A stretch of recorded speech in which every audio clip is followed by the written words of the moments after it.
Hi, my name is Angela Owino and this is Unfriend. So today we are here at one of Contemporary Gallery in Nairobi for an exhibition titled Mourning, a Memory by Beatrice Wanjiku. So come and let's go.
The exhibition is called Mourning, a Memory.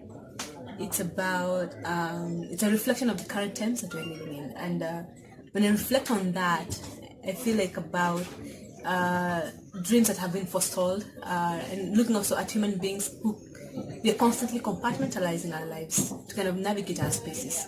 So the entire exhibition is about consciousness and the complexities of our existence as human beings. In a way, because we're constantly reinventing ourselves to kind of fit it into different spaces. I feel sometimes initially what our dreams are, they're constantly forestalled or put back because you have to kind of like hustle and do the thing that you need to do now. And so like the dream becomes something that you put aside because life happened. Most of the time people will say, oh, life happened and this and that happened. And then also looking at the social and political times that we're living in, I feel like people are constantly grappling to kind of like make a living. So when I think about that, and I have to look at it from the human perspective, the day-to-day person living with these situations and these policies and how they impact their lives. And so when I look at it from that perspective, I look at people who have kind of like not forgotten their dreams, but the dreams become forgotten in a way because they have to make the life now. And if you're talking about making your lives now, that means that if you had like an aspiration to do something and then you find yourself in a particular situation and you find that your dream becomes almost a memory because you constantly put it off for so long that at some point in time when you reflect, you're like, oh, I had a dream, I wanted to do A, B, C, and D, but you never did. So for me, Mourning a Memory looks at the current times we're living, but also at a point of reflection that we need to come back to ourselves. We need to remember what is important. In as much as the pursuit of wealth and all that is important, I think also our humanness is also as important. Yeah, because it's what actually carries on. What do I wish to accomplish? I think for me, I want to kind of I think my work just wants to explore the human journey. I want to kind of like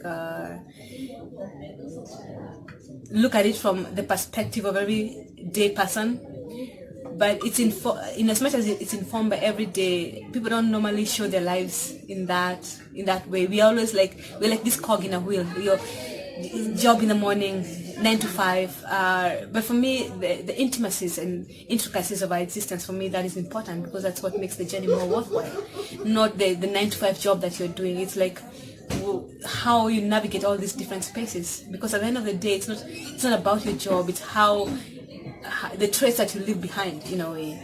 So for me, I hope the work does that. My work is semi-abstract, but at the same time it has an expressionist kind of like element to it, and it's also very people kind of like look at it, and there's something that is mirrored back into themselves. You have people kind of looking at the work and saying the work is dark, but I don't think the work is dark. I feel that the work is hopeful, because it's hopeful in the aspect of like the times that we're living in, and they feel like the dark times. We're looking at political situations here in Kenya, and how the policies are impacting on the citizens in this country, and people feel that their lives are getting harder by the day. And it's not only just about localities, it's also about global relevance. You look at immigration, you look at Brexit, you look at Trump, and how all those kind of things are also impacting, and they have like a ripple effect. When you look at all these situations that are happening globally, and you have to kind of wonder about the human race and where we're heading as a people in a way. So I think as artists, the idea is to kind of like communicate something that will surpass us in time, that will say that we were here, that this we documented. It may not be as direct, it may not be as political, but it does show the resilience of the human spirit in all this. But in spite of all this, there's hope.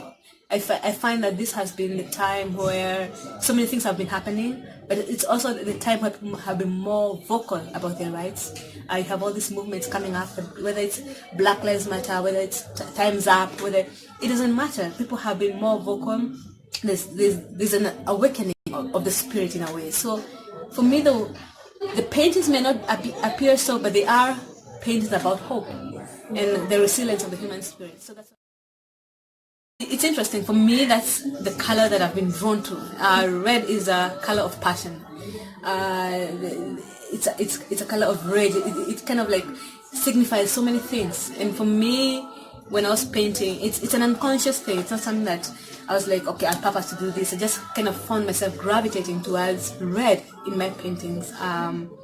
And I went with the flow, yeah. The rest is history, yeah. And I'm glad that you got the opportunity to come and see the show, and I hope you're enjoying it. Yes, I did.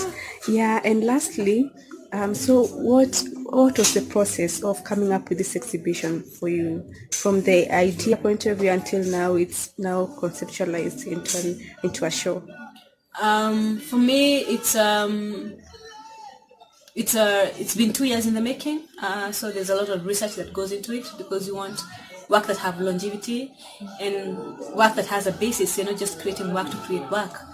And all you have to do is kind of like take a newspaper or switch on the TV, watch the news, and you're inspired. By the end of that, in as much as there's all these things happening, for me, they're just kind of like denominators to kind of like that bring the whole equation together for me. At the end of the day, I want to kind of just paint our journey as human beings. So this is a journey that we are at the present time. This is what is happening not only locally but globally. So kind of to document that in my own way, for me, that I think. Please subscribe, give this video a thumbs up, and comment what you think about this particular event here. And the event will be running up until November 18th. So you have a chance to come here and explore the paintings for yourself. So see you soon.